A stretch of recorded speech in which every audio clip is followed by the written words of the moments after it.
My name's Tom Wiles and I'm Secretary of the Battle of Stamford Bridge Society.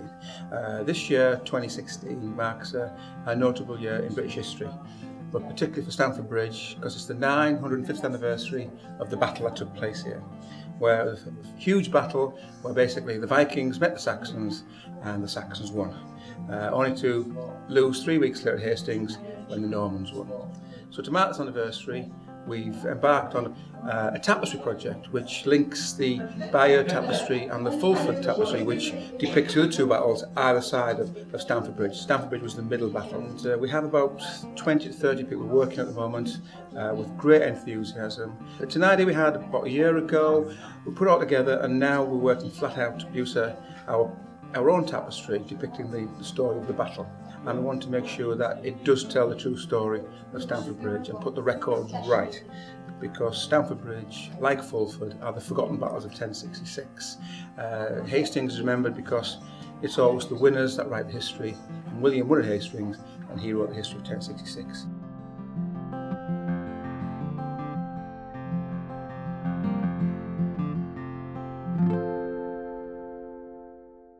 The tapestry, we've decided, consists of initially 12 panels, each 1 metre long. So we came up with a storyboard. Each panel has its own story, from when Harold Hardrada and Tostig went to York after the Battle of Fulford. It ends, of course, with the death of Harold Hardrada. We've based it on the Bayeux Tapestry. We're not copying the Bayeux Tapestry. We're actually doing it in the style and the spirit of the Bayeux Tapestry. So it's the same size and same scale, and it looks very much like it. But we're putting in images from England in 1066. So we have the flora, the fauna, the trees, the animals, everything written at that time. My name is Shirley Smith and I'm a professional embroiderer. I take over when Tom produces the drawing, and the drawing is then transferred onto white cotton, which is fastened onto a wooden frame.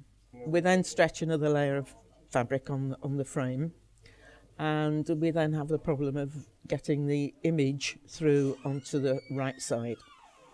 And this is done by turning the frame over and stitching through the drawn design on the back. We use just a running stitch in a fine cotton, and we use the colour which we think we're going to use for the outlining. When that's done, we turn the frame over and work from the top, and we use the first of just 2 stitches, an outline stitch, very similar to a stem stitch, but work the other way around. The design is then filled in with what is known as Bayeux stitch. This was the stitch used originally on the Bayeux Tapestry. This is a laid stitch which fills in big areas quickly and economically with the thread.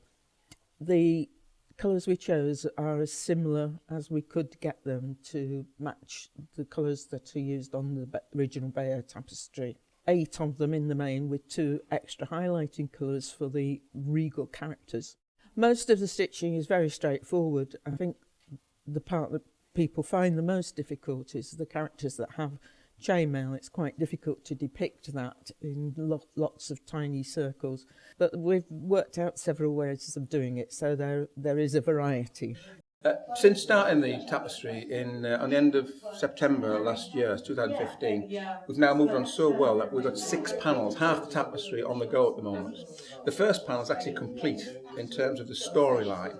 We still have the borders, top and bottom, to go on, plus the text. The others are coming on various stages at the moment, but the idea is we may have them finished by September, anniversary of the battle. But there's no rush in this. We don't want to rush and make sure it's done properly. But we'll certainly have a lot to show at the anniversary of September.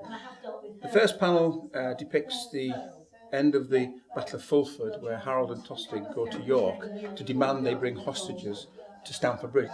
And then it goes back in time, where you see King Harold Godwinson on the throne in London, and he hears the messages that the Vikings have actually landed on the east coast of Britain and sacked and burned Scarborough. So this is about a week before the Battle of Fulford and Battle of Hastings.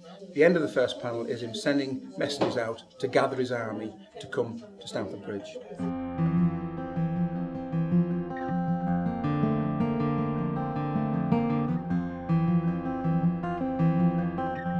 So, to celebrate and commemorate this year, the Battle of Stamford Bridge Society is organising many events, fundraiser. We need to fundraise we need a lot of money to put the show on because we've got a big event planned on the 24th and 25th of September, which is 25th was the actual day of the battle, although the battle was on a Monday, this is on a Sunday, but it doesn't matter. We're planning a big reenactment. We've had 5 small reenactments so far, and this is where we're inviting the world to come to Stamford Bridge and take part in a huge organisation. So we've got lots of things to see and do, and we're trying our best to raise as much as we can in terms of funding and events in the village, organise it, but the whole community get involved. So it's a whole community project, like the Tapestry.